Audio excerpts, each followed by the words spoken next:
I think it's funny how a lot of people will say making buttercream frosting or icing, depending on where you hail from, that it's really difficult to make. This is the most unbelievably easy, most delicious buttercream frosting you can make. I made a red velvet cake, and I have one of the layers back here. And everybody puts cream cheese frosting. I don't. I use buttercream, but that's my personal choice. So I have doubled this recipe because I want a nice layer between the two layers, and then we're going to frost it or ice it, like I said, depending on where you're from. So I use metal bowls for my frosting because if you chill them before you use them, then you don't have a bunch of gooey mess, and the consistency, it ends up being really great. So for a thin layer of buttercream frosting, you only use a half a cup of butter at room temperature, which is important. You want to make sure it is at room temperature. Let me get my spatula here that I'm going to use. Get all that butter.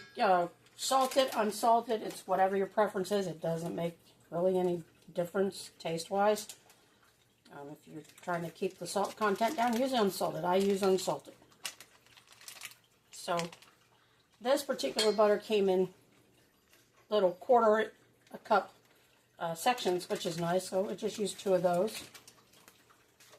That's 1/2 cup. And a whole stick is a 1/2 cup. That's the equivalent of 2 of those smaller sticks. It's just a different brand name butter. And put that in there.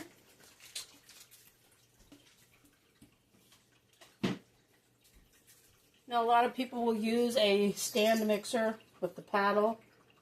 I use a hand mixer, and I have silicone beaters on here. They're easier to clean. They don't have those indentations like your regular metal ones do that come with it. So I had these from a previous mixer that died on me. So I put them in there and it fits. So the other ingredients that you'll need is vanilla. So for a thin layer you would use 1 tablespoon, 1.5 teaspoons of vanilla. This is a tablespoon. If you didn't know, 1.5 teaspoons doubled is a tablespoon. So it's 3 teaspoons to a tablespoon. And then a single layer would be 2 tablespoons of milk. I have 2 of these, so I have 4. Here's the other one. So I have 4 tablespoons. And for a single layer, it's 2 cups of confectioner's sugar. I'm doubling this, so I have 4. So the first thing you really want to do is you want to cream your butter.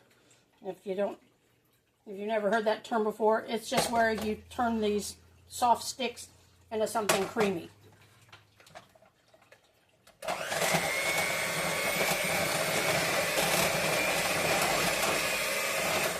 And because it's been at room temperature, I actually take my butter out overnight.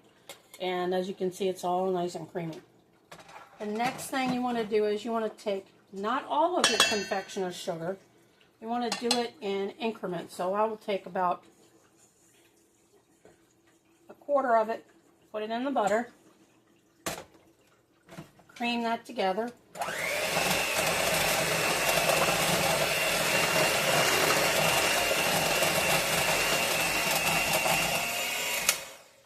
And you can see it's starting to get fluffy. So then what I like to do is I'll take half of my milk, put in there, another quarter of the confectioner's sugar.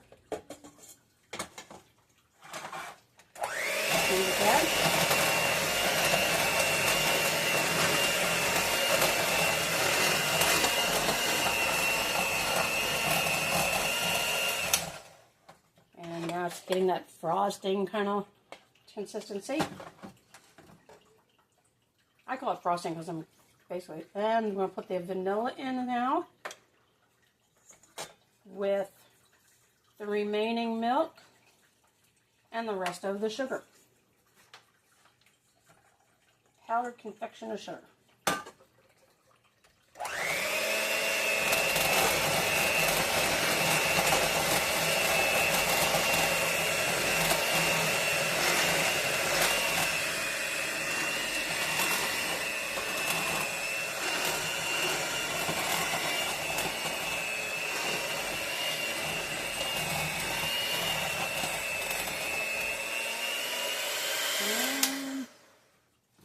after I've done that, I like to scrape the sides down.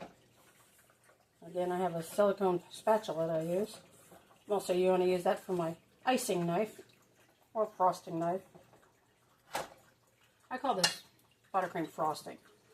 And do one more time real quick.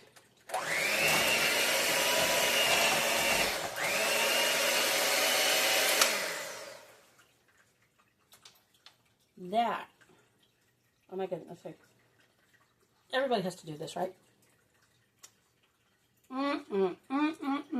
That is fabulous.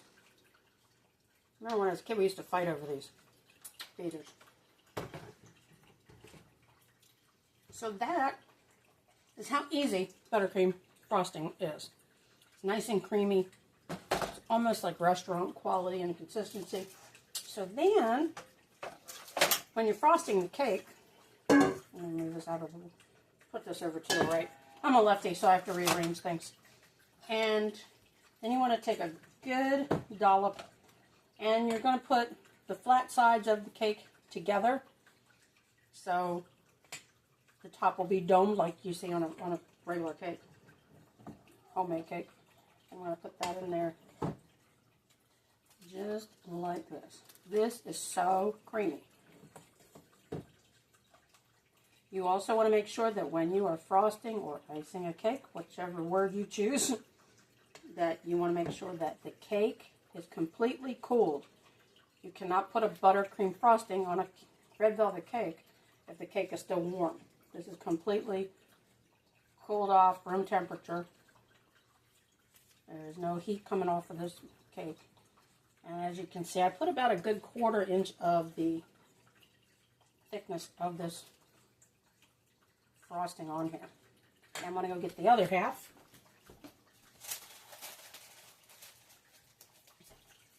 And I'm going to place it like this, put that top off, and put that right on top, just like that. I use wax paper to put on over the cake so that it doesn't make the cake plate get all dirty. And just take, now you can start, I always put a dollop on the top, but you really want to do the sides first so it doesn't slide around on you, because it will slide, because now it's got that gooey goodness in the middle.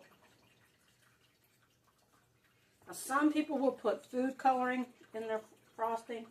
I don't, unless it's like, you know, maybe a special occasion, like a birthday, and you want to put a couple of drops of food color in it to be that person's favorite color, like if they like pink or blue. So I'm going to put this right in here, just like this.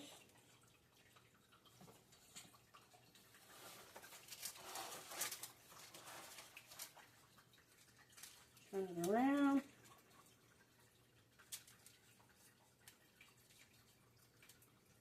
So this gets refrigerated. You want to keep a butter frosted cake refrigerated.